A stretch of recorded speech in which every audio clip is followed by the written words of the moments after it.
Philippians chapter 3 and verse number 10. My goal is to know him and the power of his resurrection and the fellowship of his sufferings, being conformed to his death. In Philippians 3 and verse 10, Paul expresses a powerful desire. I want to know Christ.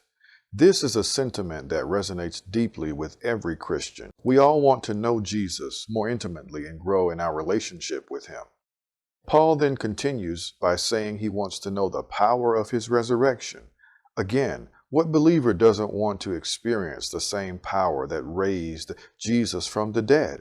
This is a natural flow in this text from knowing Christ to experiencing his power, something that every follower of Jesus desires. But then Paul's statement takes a surprising turn when he says he also wants to share in his sufferings. This is the part of the verse that is often left out in conversations.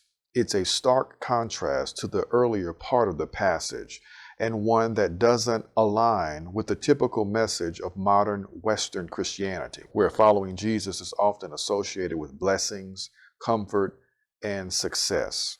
Paul, however, understood that suffering is integral to knowing Christ. It's not just about experiencing the power of his resurrection.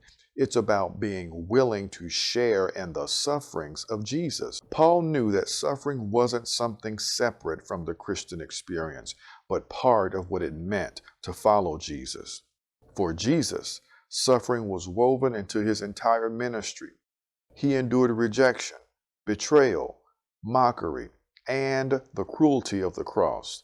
But even before the cross, he suffered in his daily interactions with the religious leaders who opposed him, with the people who misunderstood him, with the spiritual battles he faced. Suffering was not an afterthought in the life of Jesus, but it was part of his mission. And for Paul, knowing Christ meant embracing that suffering as well. As modern Christians, particularly in the Western world, we often shy away from this idea. We prefer to focus on the positive aspects of faith, victory, blessing, and power.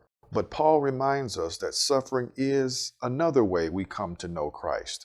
It is through suffering that we tap into the depth of our relationship with him, and through suffering that we experience the power of the resurrection more fully. Paul didn't stop at suffering either. He goes on to say that his goal is to be conformed to Jesus' death. This reflects Paul's willingness to follow Jesus even to the point of martyrdom, a path that history tells us he ultimately walked.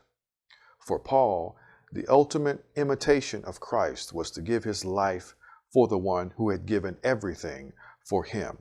So as you and I reflect on this passage, let us recapture the full message of what it means to follow Jesus, embracing both the power of his resurrection and the fellowship of his sufferings.